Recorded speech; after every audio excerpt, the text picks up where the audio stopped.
welcome to Weighted Donuts. I'm Wayne Unger, and today I'm here with Danny Knobler, known throughout baseball reporting, I guess we can say. Danny, welcome, and thank you for coming on. Thanks, Wayne. I guess that means I've just been doing this a long time. Yeah, I mean, I think like 30 years or so.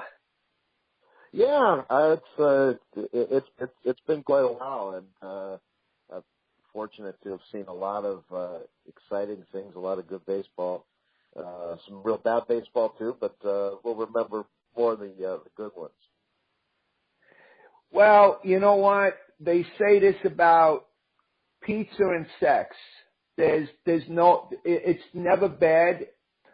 Sometimes it's great. And, you know what? In the middle of winter, I think that, you know, when there's nothing going on, I think that even applies to baseball. So. Yeah, although that 2003 Tigers team that I covered that lost 119 games, even in the middle of winter, I don't think I want to see too many replays of those games. Yeah, well, I grew up 1.5 miles from Shea Stadium, and okay. Although I was a Yankee fan, you know, we also followed the Mets and rooted for the Mets, so you know, there was a lot of suffering for them, as well as, you know, the Yankees just falling off a cliff in the late '60s, and then of course in the early '90s. So I feel your pain. So let's get right to it. I mean, you know, what are your thoughts on the season coming up? Well, I mean, we're off to a pretty good start. I think it's an interesting year. I don't know if we can match last year for history. I guess I know we can't, because there's no team with a 100-year curse to break anymore. But I think there's a lot of good teams, and there's one thing that's been a trend in baseball the last couple of years, which is exciting for people who follow the game, is that we've had a lot of good, really, really good young players coming into the game, and that continues this year. You look at the guys who were the favorites for Rookie of the Year in the two leagues. Andrew Benintendi already off to an exciting start with the Red Sox. Dansby Swanson already looking like he's going to be a real star with the Braves.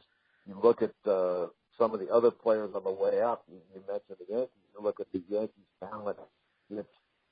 Some of it is already in the big leagues. We saw last year with Gary Sanchez, and now with Greg Bird coming back from the year off with the injury, but also with Gleyber Torres and Clint Frazier. The idea that some of these guys in the near future could make an impact, and you see it team after team. It really is an exciting time to be watching baseball because of the young players. You look at the young shortstops especially, and I mentioned Swanson, but we talk about Carlos Correa, Francisco Lindor. I just saw ESPN on the story that Francisco Lindor, the next big thing, and don't dispute that, except to say that when a guy's already played and really played well in the World Series, he might already be the big thing. It might not be next. It might be already. No, I agree. Now, let me ask you something. What do you think has driven the trend in bringing up the young guys more? Do you think it's drug testing, or do you think it's economics? I think a little of both, and just the fact that there's. I think one thing is there's that many good young players, talented young players, and the other thing is I think the two things you mentioned are factors, but I also think that it kind of helps feed on itself. When one team sees another team succeeding with young players, they're not as hesitant then to do the same thing with their own talented players and push them a little bit. There's definitely economic incentive, although if you go a few years back, and even now, but especially a few years back, the economic incentive was thought of the other way. The teams were leaving players in the minor leagues long to push back on free agents and the eligibility for free agency, worried that if they brought them up and they weren't ready to star right away, well, then they were already using up that time leading up to arbitration eligibility and free agent eligibility. I think that what's happened now is you watch, I mean, teams look at what other teams are doing, and they look at even more so now, they see what the Cubs were able to do in terms of, you know, the young talent they had and how it brought them quickly first to the playoffs and then to a World Series. People look at what the Mets did with their young pitching. You know, instead of thinking, well, we have to go get an older guy, you think, well, if we have some young talent, let's see if we can make it work, because we've already seen that these guys can succeed at young ages in the major leagues if they have that kind of talent and talent, and also if they have the kind of character, personality, makeup, whatever you want to call it, to handle it. I worked a long time in Detroit, and I was fortunate. One of the nice things about working there was getting to know Al Kaline. And Al, of course, won a batting title at 20 years old. And Al always, every year when there were young players in spring training, whether it was with the Tigers or other players, I remember talking to him about Bryce Harper when Bryce Harper was a rookie. Al always believed that there were more young guys who could succeed in the big leagues at a young age if they were given the chance, if teams would take the chance on them and push the guys who had talent and were able to do it. There was a thought in baseball for a long time, and there's still some of this, but I think it's going away, which is good. There was a thought that if you brought a guy up too early, you might ruin him.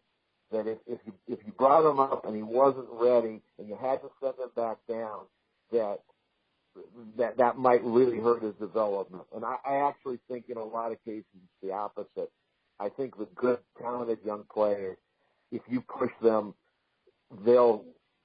sometimes they won't be ready. But if they aren't, remember Mike Trout, his first year he came up with the Angels, he didn't succeed. He was 19 years old, but he didn't succeed. He came back the next year and he was rookie of the year and close to being MVP. The talented players, even if they have a little bit of failure the first time, they learn from that. They see what the big leagues are all about, and they say, okay, well, that's what I got to do. I can do that. I'll come back and do it again. And it happens over and over, and I think that's what you're seeing more and more teams realize. No, I agree. You have to, it's just like promoting a player. You have to, raise the bar, and sometimes, when they go up against better talent, they it's all about adjusting. And even when you have success in the major leagues, somewhat, with all the video and scouting available, they're gonna find your weakness, and and then you have to continually readjust. It's on both ends. One thing I have to say though, as far as all the young talent coming up, I do think it's a bit lopsided right now as far as position players versus pitchers. That's not to say we don't have some great young pitchers in the game or some talented young pitchers with a lot of potential, but as far as actually getting it done right now, I think the position players are way ahead of the young pitchers. Do you agree? Well, I think to a certain extent that's true. We have had a good run of position players. One of the things that's happened, and one of the things that makes that leads to that, is pitchers are so susceptible to injuries. Now, young position players get hurt too. We saw it with Kyle Schwarber last year. But because of the nature of pitching, and I think even more so now because of the emphasis and the ability to throw hard, that would put even more strain on arms. We're seeing some of the best young pitchers getting hurt. We've seen it in New York with the Mets, with what they had last year with their young rotation, and obviously they brought up young pitchers and were very, very successful with them. but they all got hurt except for Syndergaard. And he actually had a few little minor elbow concerns, bone chip type concerns last year. Fortunately, he was able to pitch through it, and it appears to not have hindered him, not too much anyway.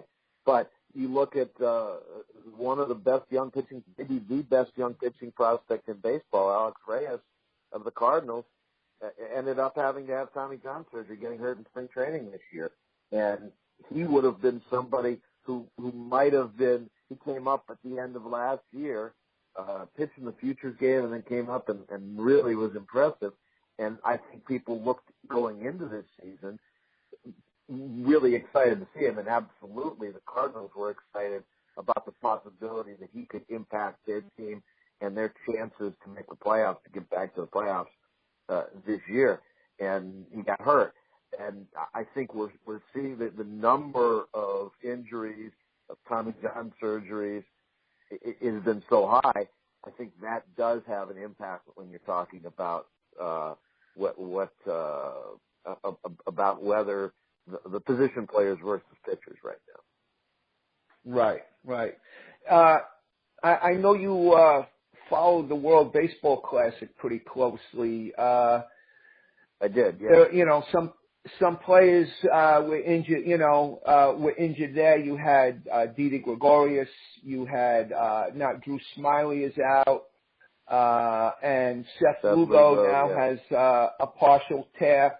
Do you think that's going to affect anything as far as the World Baseball Classic goes going forward? I mean, I don't think it's going to end, but do you think you'll see some changes regarding that? It's definitely not going to end. This was the most successful. This is the fourth one, and it was the most successful one. And Major League Baseball is absolutely committed to it. They believe strongly that growing the game internationally is a worthy goal and an important goal for them. And they've seen already the impact of it in different countries. And this year, because of the U.S. getting to the final and eventually winning, they saw improved support for it in this country. I would be shocked if we don't have another World Baseball Classic. I think we'll have. I didn't suggest that. I said I don't think they'll end it, but do you think they'll make changes to it? They're always looking to make changes, and they made some changes this year. I don't think there will be drastic changes, mainly because people have made lots of suggestions about it, and I understand and appreciate a lot of the suggestions. The problem, everybody knows the problems with the WBC. The biggest problem that baseball faces is when to have it. And everybody agrees that spring training isn't a great time to have it, but everybody agrees that every other time you could possibly have it would present even more problems than spring training does. So I don't think they will change the timing of it. They have done some things to change the rules. I don't think there will be drastic changes to the rules. One change they made this year, they called it a designated pitchers pool, which allowed teams to when they named their roster, to name more pitchers and be able to change the pitchers between rounds, change your roster of pitchers between rounds much more easily, with the idea that some pitchers, and we saw it this year, might be not available for the first round, but maybe able to pitch later in the tournament. Kenley Jansen for the Netherlands didn't feel like it was right. He didn't want to leave the Dodgers for the first two rounds, especially with the Netherlands playing first in Korea and then in Japan. But when the Netherlands advanced to Dodger Stadium for the semifinals, he had been part of the designated pitcher pool for the Netherlands, and he was added on. The U.S., Chris Archer pitched in the first round. It didn't work out time-wise, day-wise for him to pitch in the second round, and he didn't end up pitching in the third round, but they used other guys. I think you will continue to see some modifications like that. There is a big concern with injuries, but let's remember, there's a lot of guys who got hurt in spring training who weren't in the WBC. Alex Reyes was hurt in spring training before the WBC began. There are, it happens every year. When we have the WBC every 4 years, the Mets had, each of the last couple of years, had pitchers in spring training get hurt. And Zach Wheeler was hurt 2 years ago in spring training and needed Tommy John surgery. There was no WBC involved. If he'd been pitching in the WBC and needed Tommy John surgery, it would have been blamed on the WBC. But there wasn't a WBC, so they couldn't blame it on that. They had to just say, well, yes, he got hurt. Pitchers do get hurt. Players get hurt. Now, there is a question of whether when you ramp up your effort at earlier, whether you're putting more stress on it, and whether also if you get going to play competitive games in March, whether that will affect you later in the year. Those are all issues that teams will deal with and players will deal with. But, as I said, the thing is, if WBC is considered a worthy event, and baseball absolutely considers it a worthy event, then they have to make allowances to have it played. And it's the reason it's always going to be more difficult than in any other sport is because of pitching. Because pitching is so fragile and because there's so much attention now paid to how many pitches, how many innings guys throw. They have mandated pitch limits in the WBC. However, you're still pitching competitive innings earlier in the year than you would be otherwise. And that adds to stress. There's absolutely no question it does. And I understand why a team would be hesitant to want its pitchers to pitch in the WBC. I understand why some of the best pitchers in baseball were not willing to pitch in the WBC. You looked, even though the U.S. had a very good staff and their rotation, really it was as successful as could be, they didn't have Justin Verlander or Madison Bumgarner or Clayton Kershaw. Many of the best pitchers in baseball didn't participate. Now, some of the best position players didn't either. Mike Trout has yet to participate in the WBC, but it's more that's more true with the pitchers, and it's understandable because of the nature of pitching. And that's always going to be an issue with the WBC. They're always going to be looking for ways to modify the rules to help that. I don't think some of the more drastic suggestions will go through. I saw Joel Sherman suggested in the Post the other day that maybe a starting pitcher would only be allowed to pitch once in the tournament. I don't see that at all.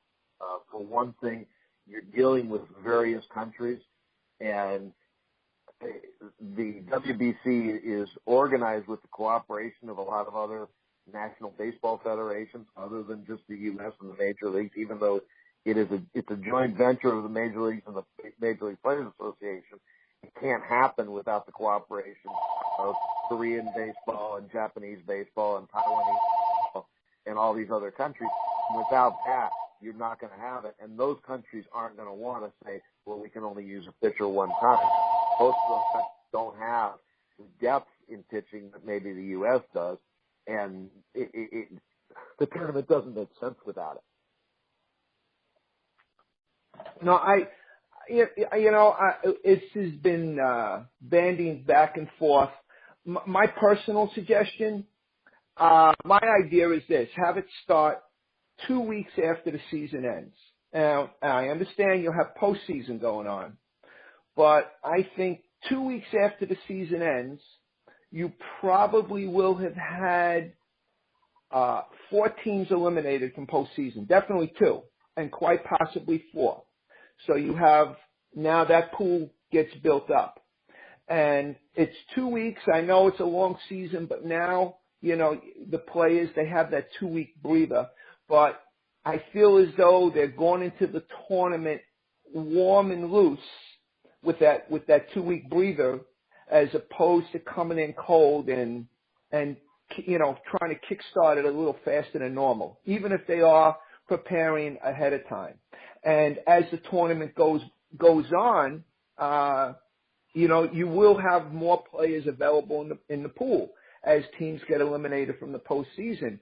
Of course, the only problem is they don't want the tournament to take away from the postseason. Yeah, I understand what you're getting at there, but I don't think that's possible for two reasons. One is exactly what you just said. There's no way they want this tournament going up against the postseason, either here or in Japan, for that matter. And what you're suggesting is similar to what happens in hockey. Hockey has a World Cup or World Championship that's going on, and I know every year when teams get eliminated from the NHL playoffs, players go and play in the World Championships. The problem with that is that what ends up happening is nobody pays attention in this country. Nobody pays attention to the World Championships because the playoffs are going on. The other problem with it is in baseball, I don't think I think you'd have even harder time getting players to play after the season than before the season. When they go through a full season, they've given everything they have, and their body needs a break. And that's especially true with pitchers. Now, obviously, teams that qualify for the postseason, they're not getting that break, but that's part of the deal. You're trying to qualify for the postseason. I don't think you would have much success in getting that to happen. I understand where you're coming from. It's a suggestion worth talking about. I just don't think that works. And that's what I said about the timing of it. Everybody kind of agrees that spring training isn't the perfect time, but everybody also, once they come down to looking at all the other suggestions, they realize that every one of the other suggestions has similar issues, if not more, to having it in the spring.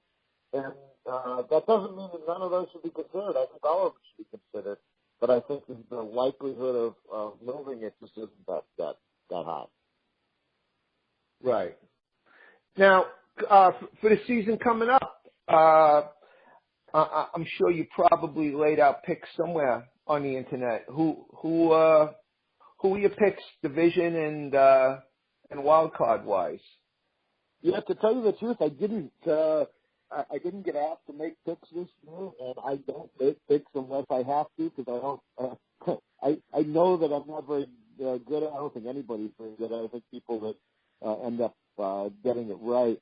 If you look at it year after year, they don't get it right year after year. They're very happy they got it right the one time. But if you ask me who I think is going to have good years, I think the Astros are going to bounce back and have a good year after missing the playoffs last year. I think the NL East is going to be a fascinating division to watch, and a lot is going to depend on whether the Mets can keep their pitching healthy and get their pitching healthy. But the Nationals are a very talented team. We've already seen them lose a game because of their bullpen. They didn't go get a big-name closer. You wonder whether that will hurt them. You wonder if there will be a big-name closer on the market in July, possibly like a David Robertson, if he is a big-name closer, in fact, and whether they'll have to do it as they did last year, getting Mark Melanson. I think the Cubs certainly look like a class team in the division, although the Cardinals showed in the opening series that it may not be a walkover. And the Dodgers look like the best team in the West, although we've always known not to count the Giants out. But in the American League, as I said, I think the Astros have a real good chance to bounce back in the West. You have to like the Indians in the Central.